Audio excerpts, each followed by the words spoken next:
It was still dark outside when I opened the front door that morning. The mist hung low over the quiet Ohio street, and the only sound was the rumble of the taxi idling at the curb. My heart was light. This was the day I had been waiting for. The day I would finally give my daughter the gift I had worked 3 long years to prepare. A week in Europe, just the two of us, mother and daughter, walking cobblestone streets, sharing laughter, making memories I thought would last a lifetime. But then Sophia, my only child, stepped forward, her eyes downcast, her voice clipped and cold. "Mom," she said, barely meeting my gaze. "Carla needs this trip more than you. I'm taking her instead." Beside her stood Carla, my ex-husband's second wife, with her pastel pink suitcase and a look of false humility plastered across her face. I froze. My chest tightened. The air left my lungs. 3 years of skipped lunches, double shifts at the hospital, and quiet evenings dreaming of Paris with my daughter, all of it shattered in a single moment. And as they rolled her suitcase toward the taxi, a single question echoed in my mind. Will I remain silent like a forgotten shadow, or rise up and take control of my life? My name is Linda, and at the time of this story, I was 52 years old, a woman who had learned to carry the weight of life on her shoulders with quiet endurance. My hair had begun to surrender to streaks of gray that framed a face etched by years of worry and long hospital shifts. For more than 2 decades, I had worked as a nurse, often through the night, my hands tending to strangers while my heart ached to be home with my daughter. That daughter was Sophia, bright, spirited, a girl I once believed shared not only my blood but also my soul. She was 25 when all of this happened, a young woman with her whole life ahead of her, though sometimes too easily swayed by the voices around her. And then there was Carla, the woman who had entered my life not by choice but by circumstance. She was my ex-husband's second wife, a woman who wore helplessness like a cloak, who had perfected the art of appearing fragile so others would rush to her side. She did not work, always had an excuse ready, and yet somehow she managed to win sympathy where I only earned exhaustion. The place where all of this unfolded was a modest town in Ohio, the kind of town where neighbors know the sound of each other's screen doors and where the grocery store cashier asks about your mother by name. My home was not grand, just a simple 2-bedroom house with peeling white paint and a porch swing that creaked when the wind moved it. Inside, life was humble, hand-me-down furniture, faded curtains, but shelves lined with photo albums that held the story of Sophia's childhood. In those pages, she was a little girl with pigtails and scraped knees, a girl who clung to my hand at the county fair, who fell asleep against my shoulder during fireworks. I kept those images close because they reminded me that everything I had done, the double shifts, the missed holidays, the tired mornings, had been for her. When my husband walked out years earlier, choosing a new life with Carla, I was left with a choice: crumble or rebuild. I chose to rebuild. I stitched our life back together, one overtime paycheck at a time, determined that Sophia would never feel the absence of love or stability. I told myself that if I worked hard enough, if I gave her everything, she would see that her mother's love was unshakable. And so for 3 years I saved, tucking away dollars in a jar on the top shelf of the pantry, skipping hair appointments, saying no to small luxuries, all for one dream: a journey across Europe with my daughter. I wanted her to see Paris lit at night, to wander through Rome's ruins, to sip coffee at a Venetian cafe. I imagined us laughing together, mother and daughter sharing not just sights but also a deeper bond. But dreams are fragile things. On that misty dawn when Sophia told me she was taking Carla instead, I felt not just betrayed but erased. My sacrifice, my love, seemed invisible. Carla stood there with that soft smile, as if she had won some unspoken contest, while my daughter avoided my eyes. The irony stung. I had been the one holding Sophia's hand when she cried over scraped knees. I had been the one who sat awake through nights of fever, and yet in that moment, I was the one left behind. I remember standing in the doorway, long after the taxi disappeared, the sound of its engine fading like a cruel joke. Inside the house, the table was still scattered with travel guides. Paris with sticky notes marking the Louvre, Rome with penciled circles around the Colosseum, Venice with tabs marking gondola rides. I had stayed up late on countless nights, comparing prices, reading reviews, making sure every detail of our trip would be perfect. Now those guides felt like tombstones for a dream already buried. Neighbors began their morning routines, and I caught sight of Mrs. Miller from across the street. She had known Sophia since she was a toddler. She paused, watching me with sad eyes, and whispered just loud enough for me to hear, "That girl forgot who raised her." Her words pierced me, but they also planted a seed of realization. Perhaps I had allowed myself to disappear behind the role of mother, giving until there was nothing left for me. I walked back inside, the silence pressing against me. My life had become a cycle of giving and waiting, always pushing aside my own desires. And as I looked at those guidebooks, I asked myself a dangerous question. What if I stopped waiting for others to choose me? What if I chose myself? The house smelled faintly of coffee and lavender detergent, familiar scents that once comforted me but now only made me ache with loneliness. I touched the framed photo of Sophia on the mantel her graduation day, cap tilted, smile radiant. I remembered sitting in the audience, clapping until my hands hurt, tears streaking down my cheeks, because I believed every sacrifice had been worth it. Yet only a few years later, she had turned her back, swept away by Carla's quiet manipulations. Still, a part of me refused to hate my daughter. She was not cruel by nature. She was conflicted, torn between guilt toward her stepmother and loyalty to me. I could see the struggle in her eyes that morning, even as she delivered her cutting words. She had convinced herself she was being kind, that she was giving Carla something I could live without. But kindness at the expense of your own mother is a wound that bleeds deep, and Carla knew exactly what she was doing. She had played the victim, sighing about her endless stress, lamenting how she never traveled, how life had been so hard on her. She planted those ideas in Sophia's head until my daughter felt responsible for fixing them. In truth, Carla had never lifted a finger to build what I had built, yet she stood there ready to reap the reward of my sacrifices. That morning, as the sun began to climb and the mist burned away, I realized my bond with Sophia was no longer unbreakable. A crack had formed, and Carla had wedged herself right into it. I could either collapse into silence, or I could find a way to reclaim my dignity. I sat at the kitchen table, staring at the guides, my fingers tracing the bold letters of Rome. My heart still ached, but somewhere beneath the sorrow a spark began to flicker. Why should they enjoy what I had worked so hard for? Why should I be the one left behind, invisible, forgotten? I had given and given and given, but maybe it was time to take something back. The moment those words left Sophia's lips, "Mom, Carla needs this trip more than you," they did not simply vanish into the air. They embedded themselves in my chest like shards of glass. I wanted to believe I had misheard her, that she was joking, that in a breath she would laugh nervously and say, "Of course it's you, Mom. Who else would I want beside me on such a journey?" But the way she shifted her weight, the way her eyes darted away from mine, told me the truth. This decision had been settled long before dawn broke.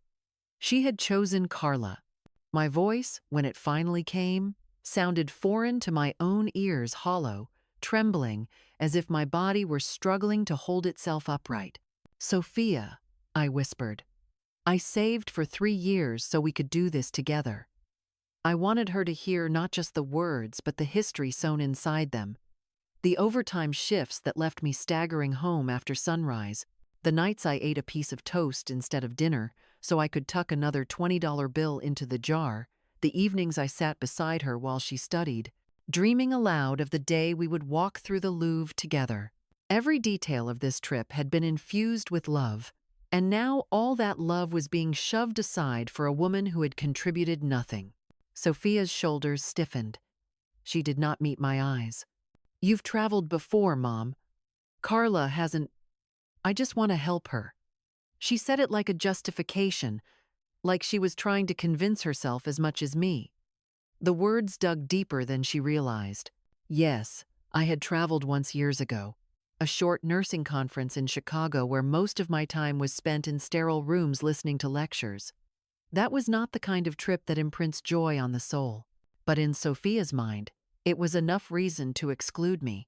And then Carla spoke, her voice syrupy sweet, the kind of tone meant to disguise manipulation as compassion. "Linda, you're strong," she cooed, placing a manicured hand over her chest. "I truly need this break. Please understand." She tilted her head just so, as though she were the victim, as though she were the one deprived of affection and care, while I, who had lived 2 decades in sacrifice, was painted as selfish for wanting to go. I clenched my jaw, forcing back tears. If I broke down in front of them, it would only prove their story that I was too fragile, too emotional. But inside me, the betrayal thundered. I looked at Sophia, hoping to find a flicker of the girl who once clung to me when thunder frightened her, the young woman who cried into my lap when her first love broke her heart. Instead, I saw only a shadow of that daughter, her face clouded with guilt, yet hardened with determination. When the taxi driver loaded Carla's pink suitcase into the trunk, the sound of it slamming shut felt like the lid closing on a coffin. I wanted to scream, to grab Sophia's hand and drag her back into the house, to remind her of every sacrifice I had made, every moment of tenderness I had given. But I remained still, my body frozen in the doorway, as though the very air had turned to stone around me. The taxi pulled away slowly, tires crunching on the damp road. My eyes followed until the taillights dissolved into the fog. The silence that followed was deafening, heavier than any night shift I had endured. My knees nearly buckled. I leaned against the doorframe, pressing a hand to my chest, willing myself not to collapse. Behind me, the living room lay in disarray, evidence of all my planning scattered across the coffee table. Travel guides with sticky notes, notebooks filled with handwritten schedules, even a small folder of receipts from the countless bookings I had carefully secured. Paris was marked with bright circles around the Louvre and Notre Dame, Rome highlighted with the Colosseum and the Vatican, Venice tabbed with gondola rides I thought would make Sophia laugh with delight. All those details that had kept me company during lonely nights now mocked me, glaring reminders that my daughter would enjoy them with someone else. It was in that crushing silence that Mrs. Miller's voice reached me from across the street. She had stepped onto her porch in her robe, holding her coffee cup, her gray hair pinned up loosely. She had seen the taxi leave and seen me standing there like a statue. She did not shout, she did not judge, but her words carried a quiet weight that cut deep. That girl forgot who raised her. I turned away quickly, unable to bear the pity in her eyes. But her words echoed, bouncing off the walls of my chest. Yes, I had raised Sophia. I had poured myself into her life until there was little left of me. And now she had forgotten, or perhaps chosen to forget. I sat down at the edge of the couch, the room spinning slightly. Part of me wanted to crawl into bed, bury my face in the pillow, and let the world pass by without me. But another part of me resisted. Anger began to mingle with grief, a dangerous alchemy that sparked in my veins. Should I collapse in silence, or reclaim what was rightfully mine? The question pulsed like a drumbeat inside my head. The coffee table seemed to stare back at me, covered in maps and guides and confirmation emails I had printed. They were not simply pieces of paper, they were hours of labor, months of sacrifice, years of dreaming. Why should Carla and Sophia walk through the streets of Paris on my dime? Why should they sip cappuccinos in Rome while I sat at home invisible? A fire ignited in me then, faint at first but steady. I walked to the kitchen, poured myself a cup of coffee, and stood at the sink staring out the window. The sun had risen higher, casting a pale gold over the neighborhood. Children on bicycles darted past, their laughter drifting in through the open window.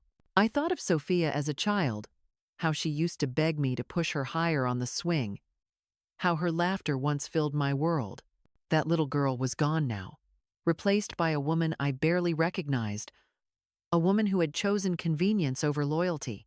I gripped the mug tighter. No more, I told myself. No more giving until I disappear. The betrayal still ached, but beneath it was a stirring of something long buried: self-preservation, dignity, maybe even defiance. I had been invisible too long. If they thought they could walk all over me, they would soon learn otherwise. As the day stretched on, I found myself pacing the house. Every corner seemed haunted by memories of Sophia, her laughter, her tears, her milestones.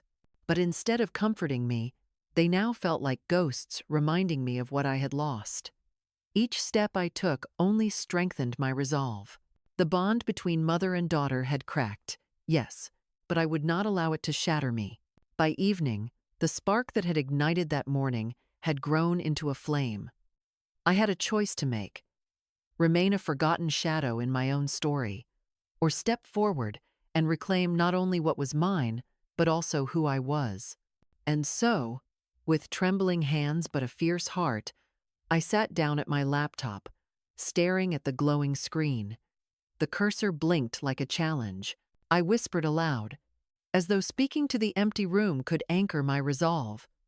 Why should they enjoy what I worked so hard for? The conflict had begun, though Sophia and Carla did not yet know it. They thought they had taken my place, silenced me into submission. But in truth, they had awakened something inside me that had been dormant for far too long. The hours after Sophia and Carla left felt like moving through a fog where everything was too quiet, too still, and yet my mind was unbearably loud. I tried to busy myself with small tasks: washing the dishes left in the sink, folding laundry, sweeping the porch, but every action circled back to the same bitter thought. My daughter had chosen her stepmother over me. The betrayal clung to me like a second skin. I could not shake the image of Sophia wheeling that pastel pink suitcase toward the taxi, her hand brushing against Carla's arm in solidarity while I stood paralyzed in the doorway. That vision replayed in my head again and again, each time cutting deeper. I found myself wandering back into the living room, where the travel books still lay sprawled across the coffee table. The guides I had annotated with care now looked like relics of a plan that had evaporated. Paris, Rome, Venice, names that once sparked joy, now filled me with grief. I ran my fingers across the highlighted passages, and the memories of planning came rushing back.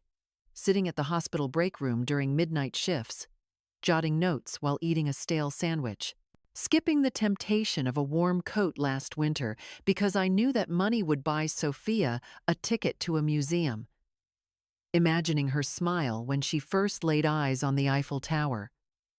It was supposed to be our moment. My grief curdled into something sharper when I remembered Carla's voice. "Linda, you're strong. I truly need this break." That condescending sweetness echoed like poison. Strong. Yes, I had been strong. Too strong for too long. My strength had become the excuse for everyone else to take from me, as though my endurance meant my needs did not exist. I thought of my ex-husband, who had walked away with hardly a backward glance, leaving me to raise Sophia alone. I thought of the endless patients I had comforted at the hospital, giving pieces of myself until I felt hollow. And now Carla, a woman who had contributed nothing but self-pity, stood ready to enjoy the fruits of my labor. I sat down heavily, my palms pressing against my knees. For years I had told myself that silence was survival, that if I just kept working, kept giving, kept smiling, everything would be all right. But silence now felt like complicity. If I let this go, if I allowed Sophia and Carla to enjoy the trip I had sacrificed for, I would be erasing myself entirely. I thought again of Mrs. Miller's quiet words. That girl forgot who raised her. The truth stung, but it was undeniable. My daughter had forgotten, or at least she had let herself forget. And if she would not remember, then I would remind her, not with pleas or tears, but with action. I rose from the couch and walked into the small office nook where my laptop sat. The screen flickered to life, bathing my face in cold light. I opened the folder that contained every confirmation email, every hotel booking, every tour reservation. Each click of the mouse was like a hammer strike on the chains that had held me. At first, my hands trembled as I hovered over the cancel button. A voice inside whispered, "Don't do it. You'll only make Sophia hate you more." But another voice, fiercer, stronger, answered, "And what of your hate for yourself, Linda? What about all the times you swallowed pain in silence? Enough is enough." So, I clicked. One hotel in Paris canceled. The guided tour of Rome canceled. The gondola ride through Venice canceled. Each confirmation of cancellation felt like reclaiming a piece of myself that had been lost. My heart pounded as I moved down the list, striking through every carefully laid plan. By the time I closed the laptop, my hands no longer shook. They felt steady, powerful. I had taken back what was mine. If Carla and Sophia wanted to enjoy Europe, they would have to pay for it themselves. But as I sat there, the glow of triumph mingling with lingering sadness, another thought slid quietly into my mind. I stared at the darkened laptop screen, my reflection staring back at me. My gray-streaked hair, the lines on my face, the exhaustion in my eyes, and yet behind all that, something else flickered. Possibility. What if I did not just cancel the trip? What if I went instead alone? The idea startled me at first, as though it were too bold, too selfish, too unlike the woman I had always been. For so many years, my identity had been tied to being Sophia's mother, to giving, nurturing, sacrificing. To think of traveling alone felt almost scandalous, like breaking some unspoken law of motherhood. But then I thought of the empty house, of the nights I had cried quietly while Sophia was out with friends, of the way I had built my entire existence around her happiness. Maybe it was time to consider my own. The thought grew roots quickly. Why should I not walk through foreign streets at dawn, free to choose where I would linger, what I would taste, who I might meet? Why should I not stand before ancient ruins and allow myself to feel awe without worrying whether my daughter was bored or distracted? Why should I not laugh with strangers, taste unfamiliar foods, and let the music of another country fill the cracks in my heart? For years I had dreamed of sharing those experiences with Sophia, but perhaps the real dream was experiencing them at all, whether or not she was by my side. I poured myself another cup of coffee and stood by the window, staring out at the fading light of evening. The sky was streaked with shades of orange and pink, as though the world itself was urging me toward a new horizon. My decision was not fully formed yet, but the spark was there, growing brighter. I would not let betrayal define me. I would turn it into the beginning of something new. That night, as I lay in bed, sleep would not come.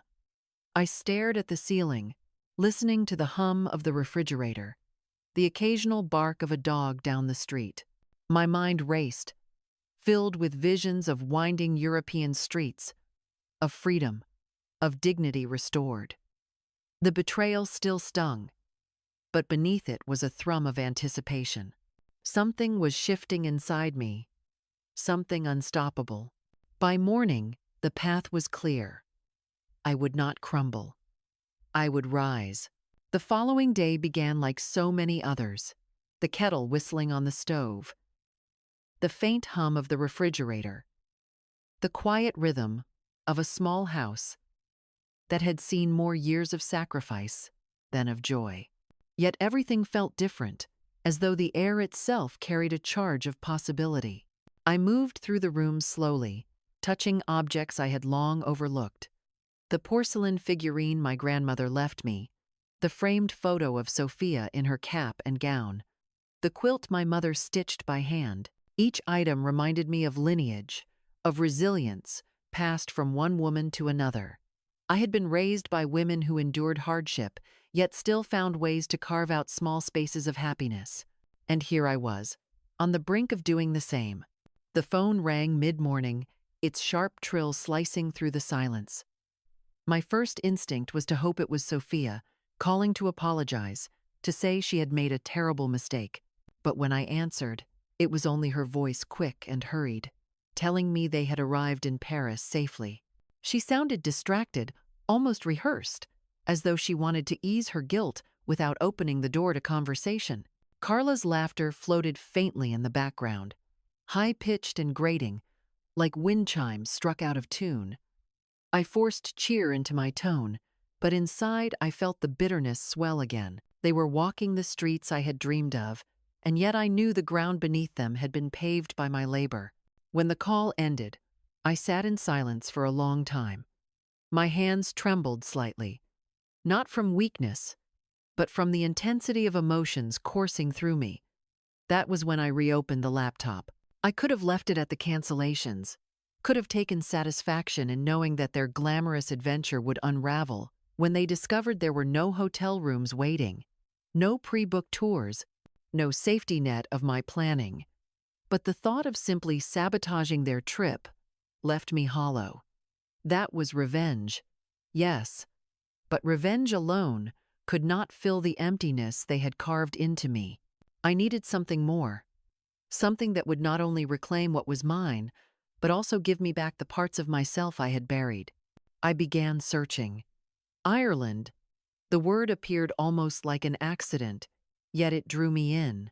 I clicked through photos of rolling green hills, ancient stone walls, cottages with thatched roofs, coastlines where the sea crashed against cliffs in eternal rhythm.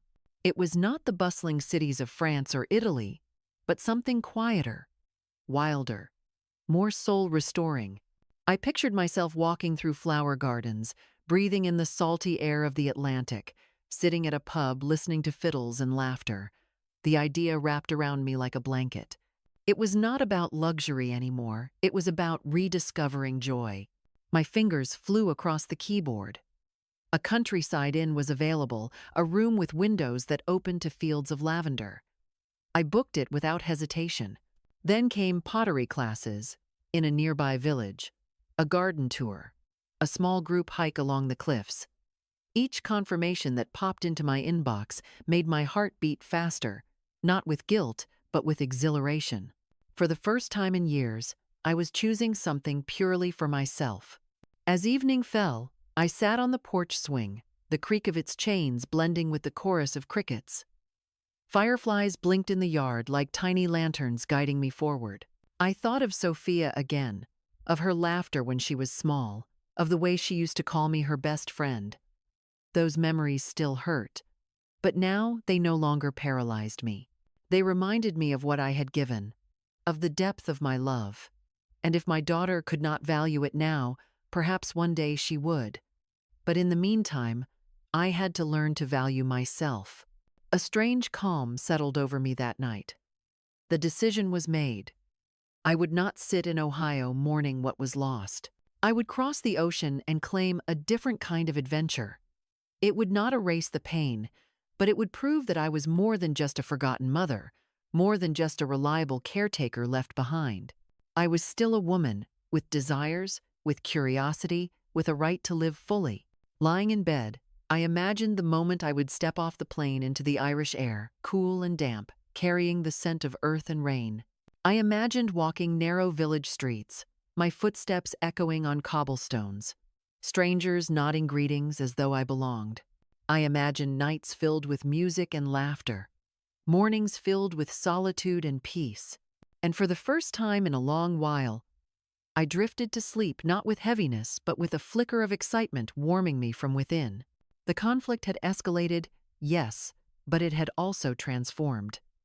It was no longer only about Sophia's betrayal or Carla's manipulation. It was about me, about reclaiming a life I had too long neglected. They thought they had taken everything from me, but in truth, they had pushed me towards something greater. And as I closed my eyes, I whispered a vow to myself. This was not the end of my story.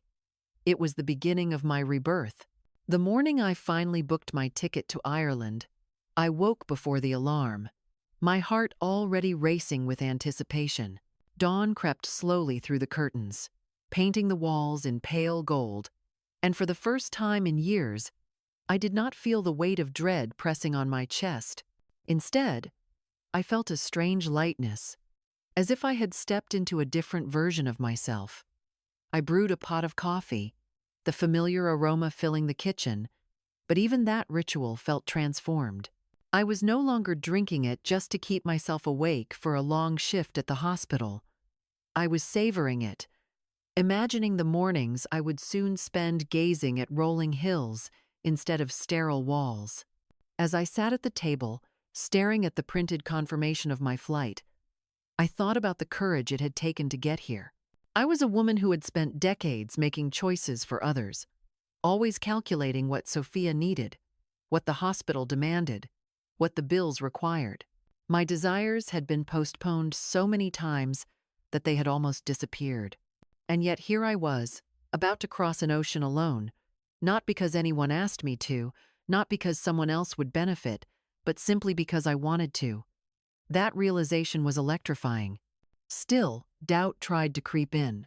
A voice inside whispered, "What if Sophia hates you for this? What if people judge you for abandoning the role of mother, even for a week?" But then, another voice rose stronger. "Have you not already been abandoned? Have you not already been judged? And yet you survived. You endured." The truth was that I had been living in the shadow of everyone else's choices for too long. Now, I was choosing myself. I spent that day preparing, not with the heaviness of obligation, but with a sense of liberation. I packed my suitcase carefully, folding each item as though it were a symbol of independence. I chose comfortable shoes for walking through villages, a warm sweater for evenings near the coast, and a simple journal where I could write down everything I felt along the way. I paused often, staring at the items laid out on the bed, realizing that this was not just luggage, it was a statement. I was stepping into a chapter of my life that belonged to me alone. That afternoon, my phone buzzed with another call from Sophia. She sounded frantic this time, her voice tight with panic. "Mom, something's wrong. The hotel says we don't have a reservation. Carla is upset." "What happened?" Her words tumbled out quickly, desperate. In the background, I could hear Carla's shrill complaints, the unmistakable sound of chaos. My hands did not shake, as they once might have. Instead, I felt an odd calm settle over me. I took a slow breath and replied evenly, "Sophia, you made your choice. And now I've made mine. I canceled everything because those plans were never meant for Carla. They were meant for us. If you want this trip, you'll have to figure it out yourself." There was a stunned silence on the other end, broken only by Carla's raised voice, demanding to know what I had said. Sophia finally whispered, "Where are you?" I allowed myself a small smile as I answered, "I'm on my way to Ireland. I'm going to have a wonderful time." Then I ended the call before she could reply. Hanging up, I expected a rush of guilt, but instead I felt something entirely different: release. For years, I had been terrified of disappointing Sophia, terrified that if I ever put myself first, I would lose her love. But in that moment, I realized that love built on sacrifice alone is not love at all. It is dependence. It is imbalance. By standing up for myself, I was not destroying our bond. I was redefining it. The flight itself was long, but instead of dreading the hours, I found them strangely meditative. I watched clouds drift below the wing, each one a reminder that I was literally rising above the life that had confined me. I thought of all the nights I had spent at the hospital, listening to monitors beep in sterile rooms, and I contrasted it with the adventure waiting for me. By the time the plane touched down in Dublin, my heart was wide open, ready to receive whatever awaited. Stepping out into the cool Irish air felt like stepping into a dream. The sky was a patchwork of gray and blue, the ground damp with recent rain, and the air carried the scent of earth and salt. I inhaled deeply, letting it fill me, as though every breath was washing away years of exhaustion. The drive to the countryside inn was quiet, the roads winding through fields that seemed to stretch endlessly, dotted with sheep and stone walls. When I arrived, the innkeeper greeted me with warmth, her lilting accent like music, and showed me to a room where the windows opened onto lavender fields. I stood there for a long while, just breathing, just existing, marveling at the fact that I had given this to myself. Over the next days, I allowed myself to explore not only the country, but also parts of my own soul that had long been neglected. I walked through gardens bursting with color, letting my fingers trail over petals heavy with dew. I sat at a pottery wheel, my hands shaping clay into something imperfect yet beautiful, laughing when it collapsed and starting again without shame. I joined a small group hike along the cliffs, the roar of the Atlantic beneath us, the wind whipping through my hair as though urging me to release every old burden. In the evenings, I sat in cozy pubs where strangers became companions, where music filled the air and laughter flowed as freely as the ale. For the first time in decades, I laughed without restraint, without calculating what tomorrow demanded. And yet, even in those moments of joy, I carried with me the image of Sophia. I wondered if she understood yet, if she realized what her choice had cost. But instead of dwelling on the pain, I let the thought settle gently, like a stone at the bottom of a river. She would learn her own lessons in her own time. For now, it was my turn. One evening, as I stood by the window of my room, the fields bathed in twilight, I slipped a small silver ring onto my finger, a simple piece I had bought from a local artisan earlier that day. Its green stone reminded me of the Irish hills, but to me it symbolized something greater: rebirth. It was not flashy, not expensive, but it was mine. A token of the woman I was becoming, a woman who no longer disappeared behind her roles but stepped fully into her own story. That was the turning point. Not just the decision to travel, not just the act of canceling reservations or booking new ones, but the moment I realized that I had worth beyond what I gave to others. My life was not over because my daughter had chosen someone else. It was only beginning anew because I had finally chosen myself. The first days in Ireland were filled with discovery, but it was on the third evening that my transformation truly began to crystallize. I had just returned from a long walk through the village, where the cobblestones were slick from rain and the pub windows glowed with golden light, when my phone buzzed again, the screen lit with Sophia's name. For a moment I considered ignoring it, letting the call slip into silence, the way she had let me slip from her priority. But something in me wanted to hear her voice, not to seek approval, but to face her from a place of strength. Her words came tumbling out, frantic, layered with exhaustion. "Mom, we don't know what to do. The hotel never found our reservation. Carla is furious. We tried booking another place, but everything is so expensive, and the tours are full. We're stuck, and I don't know how this happened." Behind her, I could hear Carla's voice rising, sharp and accusatory, blaming everyone but herself. I listened quietly, letting her panic run its course. And then, with a calm I barely recognized as my own, I said, "Sophia, you and Carla are living the consequence of your choice. That trip was not built by magic. It was built by me, by every hour I worked, every meal I skipped, every plan I made. You handed it to someone who had given you nothing, and now you are learning that not everything in life comes without cost." There was silence on the other end, only the muffled sound of Carla arguing with someone in the background. Sophia finally whispered, "Where are you?" I smiled, not with bitterness, but with a sense of triumph.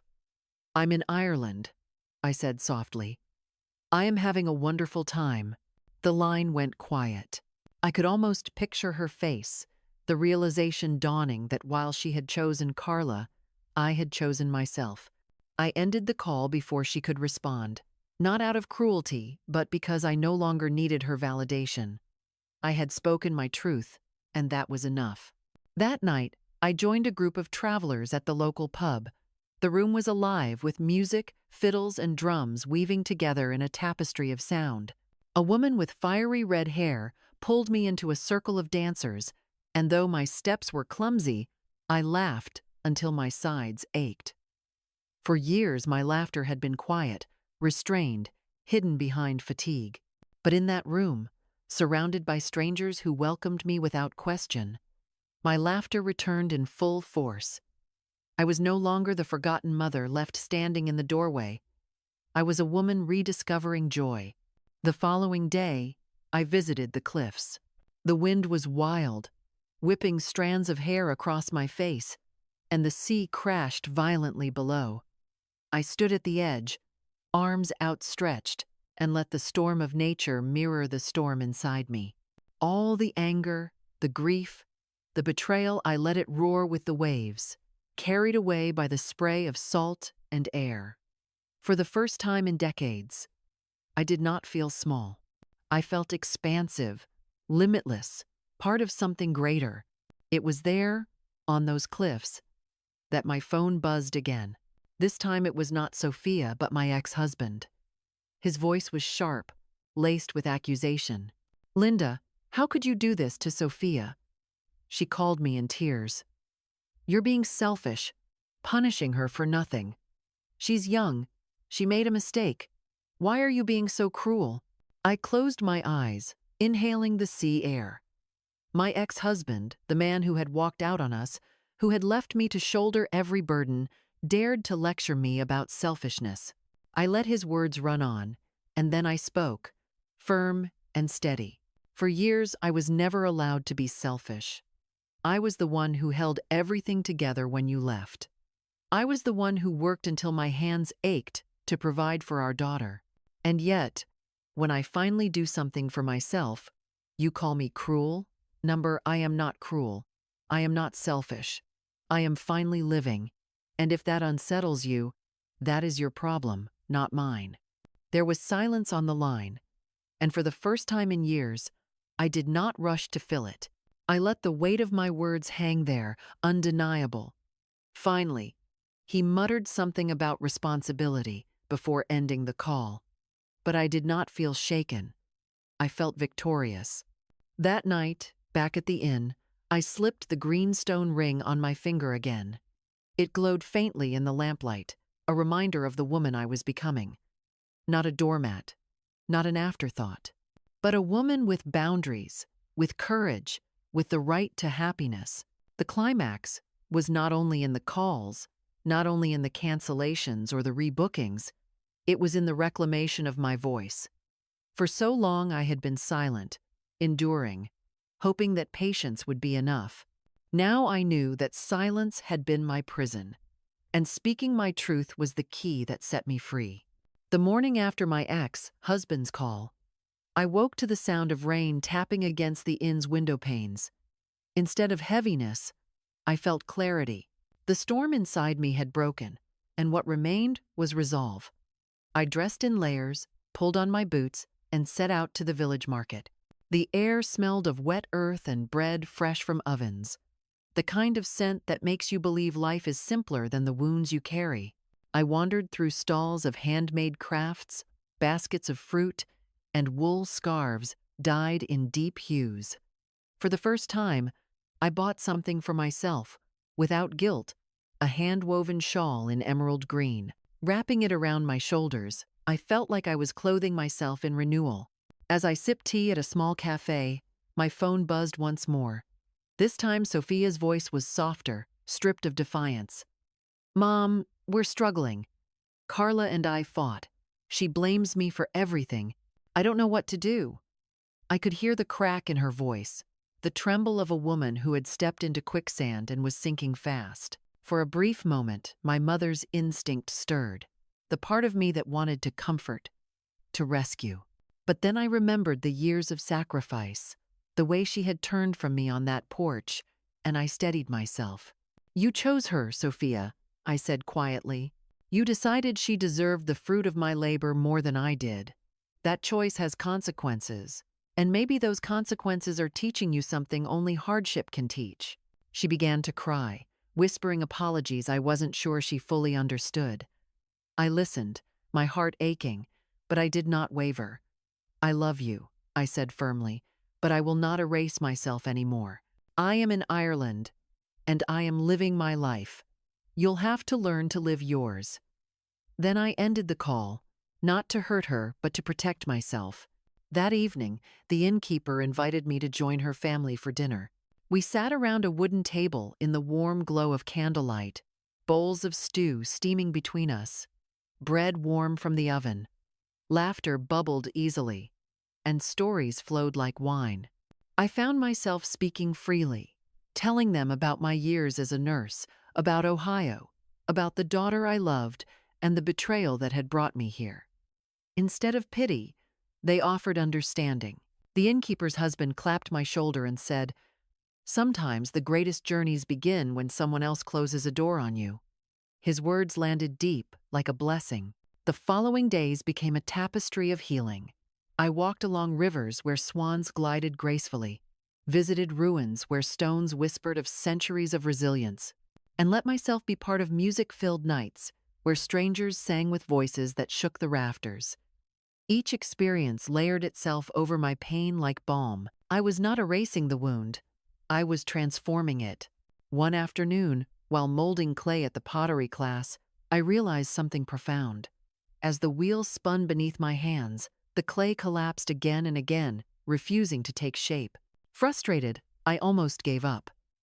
But the teacher, an elderly woman with hands roughened by years, placed hers gently over mine.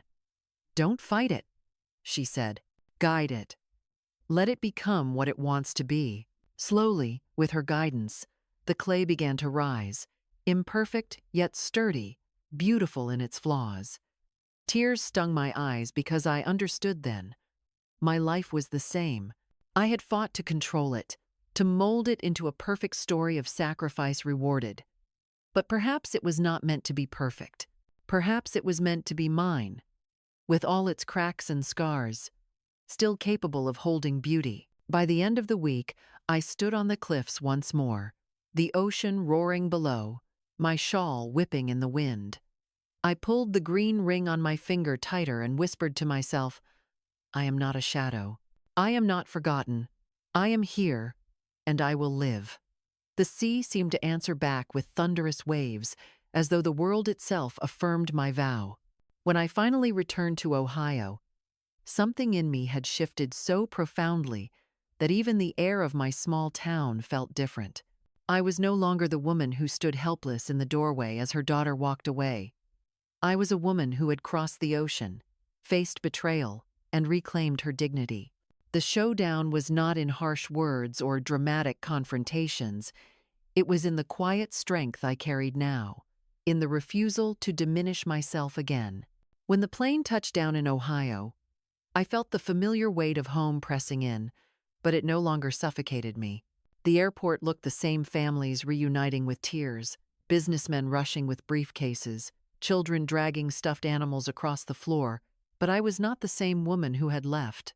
I carried Ireland within me, not just in the souvenirs tucked into my bag, but in the steadiness of my breath, in the ring that glinted softly on my finger, in the strength of a heart that had finally claimed its own rhythm. Driving back through the quiet streets of my town, I noticed details I had long overlooked: the swing and misses. Miller's yard swaying gently in the breeze, the diner sign buzzing faintly in neon, the rows of houses with porches like tired sentinels. For years I had viewed these streets through a lens of duty and weariness. Now they seemed like part of a story I could choose to shape rather than endure. Sophia was waiting on my porch when I arrived. Her car sat crooked in the driveway, as though she had rushed to get there before I returned. She stood when she saw me, her face pale, eyes rimmed with red. For a moment, neither of us moved. The silence between us was heavy, filled with all the words unsaid. Finally, she stepped forward and whispered, "Mom." Her voice cracked, and the sound pierced me deeper than anger ever could. I unlocked the door and gestured for her to come inside. The house smelled faintly of dust and lavender cleaner, the same as always, but the air felt charged. She sat on the couch, fidgeting with her hands, while I placed my bag down and poured 2 glasses of water. When I handed her one, our fingers brushed, and she flinched, as though even that touch carried weight. "I'm sorry," she blurted suddenly, words tumbling out as though she feared they would evaporate if not spoken quickly. "Mom, the trip was a disaster. Carla blamed me for everything. We fought constantly. We lost money. We couldn't see half the things we planned. It wasn't what I imagined. And the whole time, I kept thinking, it should have been you. You should have been with me. I was wrong. I see that now." Her confession cut through me, not with triumph, but with a bittersweet ache. For years, I had longed to hear words like that, to have my sacrifices acknowledged, my place as her mother reaffirmed. Yet now, standing in my living room after a week of finding myself, I realized that my worth was no longer dependent on her recognition. Still, hearing it mattered. It softened something inside me. I sat across from her and spoke calmly. "Sophia, I love you. That will never change. But I need you to understand something. For years I gave everything I had, believing that if I sacrificed enough, you would never doubt my love. But love is not about erasing myself to make space for others. I am your mother, yes, but I am also Linda, a woman with dreams, with needs, with boundaries. I will not let anyone, not even you, take that away from me again." Tears spilled down her cheeks, and she nodded slowly. "I understand. I was selfish, and I let Carla manipulate me. I thought I was helping her, but I hurt you instead. Please, give me another chance." I reached across the table, taking her hands in mine. They were warm, trembling, so reminiscent of the little girl who once clung to me during thunderstorms. "I forgive you," I said gently. "But forgiveness doesn't mean forgetting. It means we learn. From now on, our relationship will be built on respect, not just love. That means you don't take me for granted, and I don't disappear behind you. Do you understand?"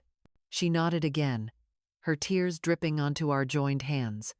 Then she leaned forward and wrapped her arms around me. For the first time in a long while, I felt her embrace not as a child seeking comfort, but as a woman reaching for reconciliation. Later that night, after she left, I sat alone in the living room. The house was quiet again, but not in the suffocating way it had been before. It was peaceful now. On the coffee table lay the travel guides Paris, Rome, Venice, still marked with sticky notes and highlights. They no longer mocked me. Instead, they seemed like possibilities. Reminders that there were still adventures waiting, whether with Sophia one day or on my own. I touched the Irish ring on my finger, the green stone catching the lamplight. It had become my talisman, a symbol of rebirth. It whispered to me that life did not end when a child grew up or when a marriage ended. It whispered that even after betrayal, joy could be found again if I dared to claim it. As I turned off the lights and prepared for bed, I reflected on the journey. Betrayal had shattered me, yes, but it had also forced me to rebuild. And in rebuilding, I had found not just strength but freedom. I was no longer the woman waiting quietly in the doorway for someone else to choose me. I was the woman who stepped through her own doorway into her own life, carrying both scars and hope. And that was enough. When I look back now, I realize the trip to Ireland was never just about traveling. It was about reclaiming pieces of myself that I had set aside for too long.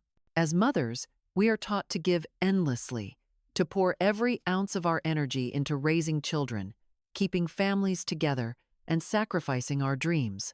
We do it willingly, because love makes sacrifice feel natural. But somewhere along the way, we forget that love should not require us to erase ourselves completely. Standing on those Irish cliffs, feeling the wind rush against my face, I understood something that took me more than 50 years to learn. Being a mother does not mean ceasing to be a woman. My worth is not measured only by what I provide for others. My voice, my dreams, my happiness, they matter too. And when I finally chose myself, I did not lose my daughter. In fact, I gave her a stronger version of me, one who could love her not from depletion but from wholeness. Sophia and I are still rebuilding, and it will take time. Trust once broken does not heal overnight. But now I hold my boundaries firmly, and I teach her by example that love is not about exploitation, but about respect. I hope she carries that lesson into her own life, so she never forgets the value of those who stand beside her. If there is one truth I want you, the listener, to carry from my story, it is this: do not wait for others to validate your worth. If your sacrifices go unseen, if your love feels one-sided, do not bury yourself deeper in silence. Choose yourself. Stand tall. Take the journey, whatever form it may take. Because when you honor your own life, you teach others how to honor you as well. Thank you for walking with me through this chapter of my life. If my story touched your heart, if it reminded you of your own strength, please support this channel. Like, share, and subscribe so that more people can hear stories that remind them they are not alone. And I would love to hear from you. Have you ever had to stand up and protect your own happiness, even when it meant disappointing someone you love? Share your story with me in the comments. Together, we can remind one another that healing is possible and that our lives still hold beauty, no matter how late we choose to claim it.